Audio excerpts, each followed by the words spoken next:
Hey, what's going on, guys? Welcome back to 25 Days of Twitchmas, where I will be streaming live on Twitch every single day from 8 a.m. to 10 a.m. Eastern time. So make sure you guys are tuning in for those, because I will be giving away one $10 gift card live on stream every single day.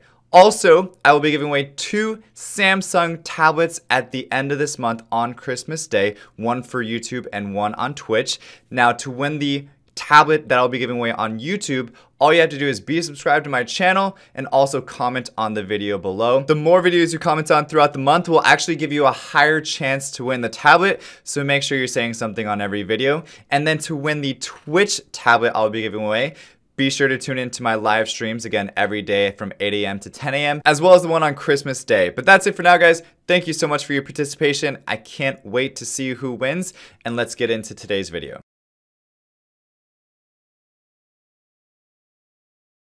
Alright, guys, so today we're going to be reviewing CHANDRA, aka the brand new ARTAMIEL here. So let's just take a look at the first leader skill. This guy is completely amazing. You're going to use this leader skill a whole lot. It's a defense 44% in dungeons. Imagine how many times you run dungeons and you just think to yourself, man, I really wish I had that defense leader skill. I really need that right now. Well, this is the monster for you.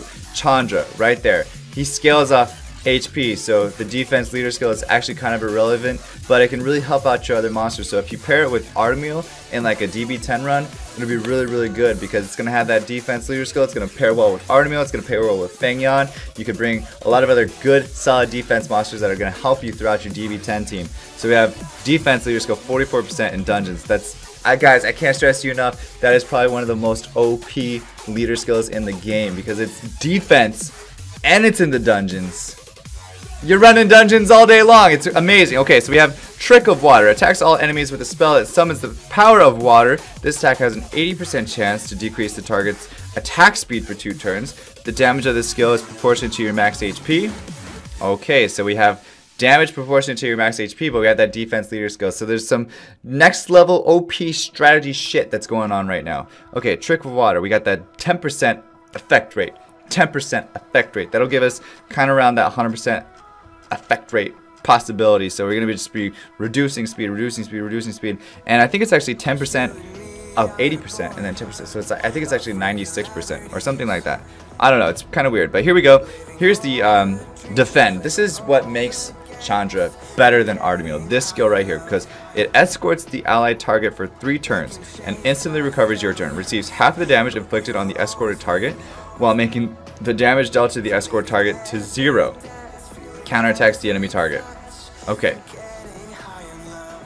Guys, you have no idea how good this skill is because you just throw it up on ARTAMIEL. You throw it up on Fengyan while you're doing your Dragon's B10 run, and anytime they get hit, you're going to be counteracting. Boom, boom, boom, boom, boom, boom. And you're going to do so much damage because you have Crushing Blow that's going to be doing more damage based on your max HP, which we're getting more defense from our leader skill, so it's going to be super awesome that we're using it in dungeons. And we have Crushing Blow, smashes the enemy and stuns the target for 1 turn with 30% chance, but if you even put it on Despair like you would normally build ARTAMIEL, then you could have an even more chance of stunning. You're going to stun like almost every single time, and even just like a small little will or immunity buff, oh, that doesn't matter. They'll remove their immunity buffs eventually, and we can kind of cut through that. So that's how I think that ARTAMIEL is a lesser monster than CHANDRA now, because who cares? Who cares about removing that immunity? Nobody cares about removing that immunity. Okay, now moving on, we have proportionate. We do damage proportionate to our max HP once again, and this attack will increase your attack speed for 2 turns if it lands as a critical hit. So we're not only increasing our attack speed, we're also reducing the enemy's attack speed. We're doing damage based on HP for these 2 skills. We're counterattacking, but then we have the defense leader skill, which is amazing. And then we have the damage that's going to be increased as well based on your skill ups. So 100% brand new ARTAMIEL. Congratulations to everybody that has CHANDRA. You guys are the winners of Summoner's War. Appreciate you guys getting one. Okay. I don't even know what I was doing there. Ganny review. Ganny. Okay, so Ganny is super overpowered, right? Has a super sick skill that can't be resisted. Also has a really low cooldown on it.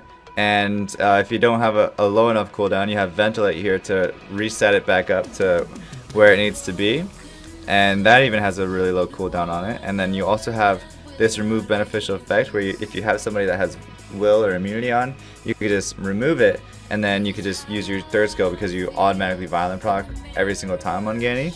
And so Ganny will essentially remove will, it'll then proc into Steel Magic where it can reset that monster that you removed the immunity on, and then it lowers the attack bar of everybody else. So that means you get your attack bar back up before everybody else, and you can just proc into Ventilate, and Ventilate has like a 100% chance to violent proc back into Steel Magic to somebody else, and then you could reset their skills and then put everybody back down to 0.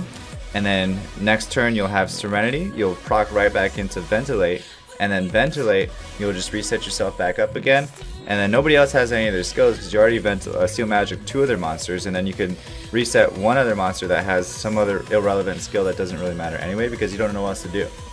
So basically, Ganymede, you're proccing more times than you really need to, because it always seems to happen where you're like, okay, well, do I really need to ventilate myself? Do I really need to Steel Magic again?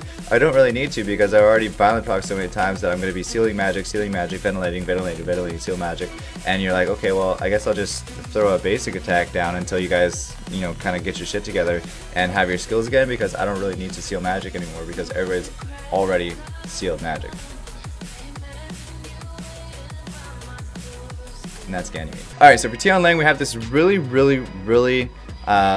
you know, kind of just a meh passive. It's probably one of the worst passives in the game if you had to ask me, because the effect of all attack bar increasing skills of both allies and enemies will be decreased by 50%. So that means you can't even bring like your own boosters. So having all the boosters in the game doesn't matter because you're nerfing yourself with this passive. So that's why this is one of the most shitty passives in the entire game. And if you get Tian Lang, you should probably just feed it off the bat right away because it's just the worst monster. It's probably the worst light nat 5 you could probably get. Your attack bar will increase by 20% whenever an enemy uses an attack bar increasing skill. So who cares? Like, no one's going to use an attack bar increasing skill against you because, you know, why would they? Because they don't have to, because you're so slow anyway. Whenever an enemy uses their attack bar, okay, this skill will not apply to an opponent that has the same skill or boss skills. So yeah, you can't even use it against another Tian Lang. So if you are trying to go against another Tian Lang with Tian Lang, it doesn't even work. So it's like so useless. Like, who cares about it? Second skill though, attacks all enemies 3 times with each strike having a 15% chance to remove beneficial effects and stuns them for 1 turn. Okay, 15% chance, you're probably never going to remove a single buff, so a Chloe can counter it. That's how bad this skill is. This attack will deal more damage according to your max HP. That's probably the only good thing about this skill, is that it deals more damage based on your max HP, but you're really not going to do that much damage anyway, because you can see the super low base HP of 12,345 is just really low, so it's really hard to get some HP substats. Plus the speed, the base speed 96, it's super horrible. Attacks the enemy 3 times with each strike having a 30% chance to decrease the target's defense for 2 turns. So decreasing the target's attack for 2 turns, defense for 2 turns. I mean, that's nice. You have 3 chances though at 30% chance. So it's not even like Bella's first skill is better than this skill. Let's be completely honest.